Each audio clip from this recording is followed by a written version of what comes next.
But first, on the weekend, we had the fight to win Dunkley, and now we're having the fight over what that win actually means. The government thinks that a win's a win and is breathing a big sigh of relief. The opposition thinks that a 3.6%, likely 4% swing in a hard left state like Victoria, a swing that would produce an 11-seat gain for the coalition if uniform at a national level, means that the next election will be now a contest. As Peta Credlin said all along, this was always going to be tough for the Liberals. After all, a first-term government has not lost a seat in a by-election since 1931. So 90 years of history said Labor would win. And the average swing against a first-term government in a by-election is just 1.7%, less than half the swing the Liberals got on Saturday night.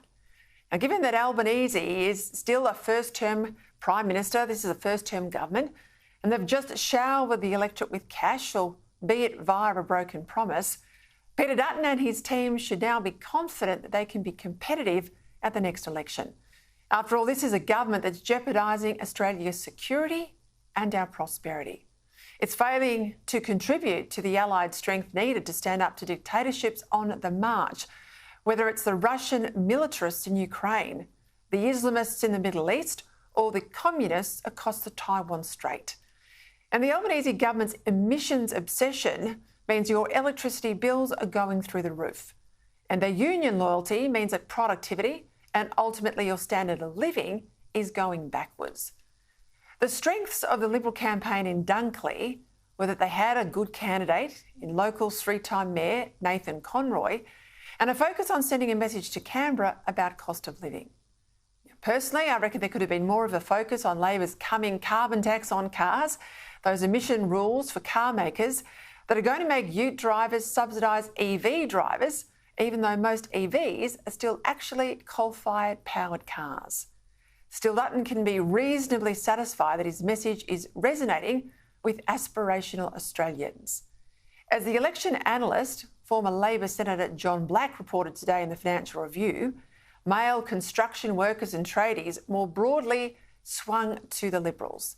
And despite their extra tax cut, courtesy of Labor's broken promise, families on less than $150,000 a year, well, they also swung to the Liberals.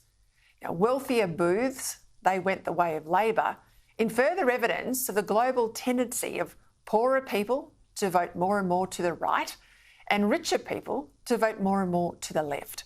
Although in a positive move that I put down to its rampant anti-Semitism, the Greens lost a good whack of their rich voter support. And that's likely to hurt the Teals more than anyone in the well-heeled suburbs of Sydney and Melbourne. And in the absence of a strong Green vote on Saturday night, Labor's primary held up in many booths. And the fact too, One Nation and Clive Palmer, they didn't run in Dunkley. They'd earlier run in the 22 general election, but they didn't run the by-election. And that meant that their block vote, around 8%, ended up with the coalition. But it wasn't just the coalition. A lot of people don't get this, but on preferences, a lot of that Palmer and One Nation vote last time actually ended up with Labor. Around 30% of the One Nation vote came all the way to Labor in preferences, and close to 40% of the Palmer vote went their way as well.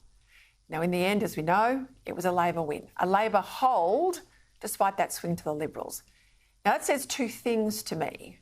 One, that Labor has work to do to get back in the game with its traditional voter base, and looking arrogant and out of touch over this modest win will hurt them.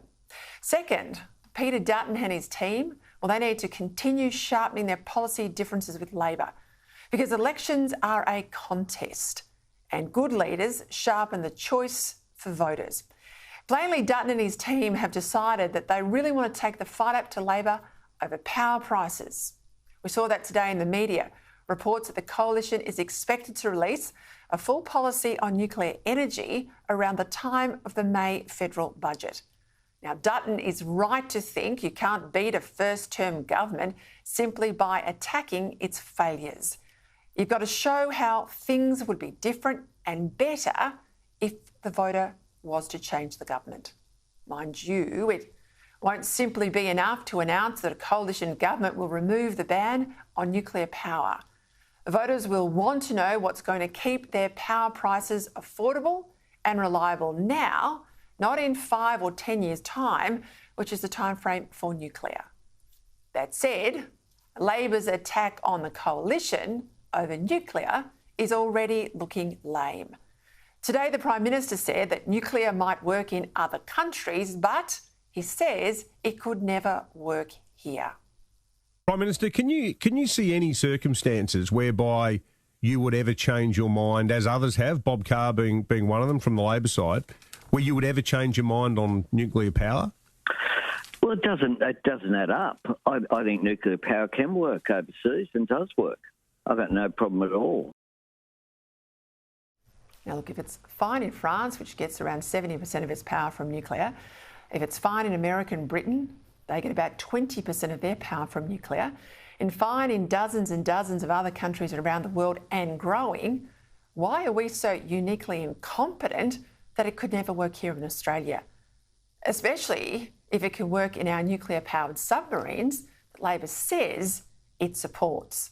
Now, even if it did take 5 or 10 years, there's a lot to be said for clean, reliable power operating on existing coal-fired power sites that doesn't need literally almost half the state of Victoria carpeted in wind turbines and solar panels to deliver the power we will need into the future.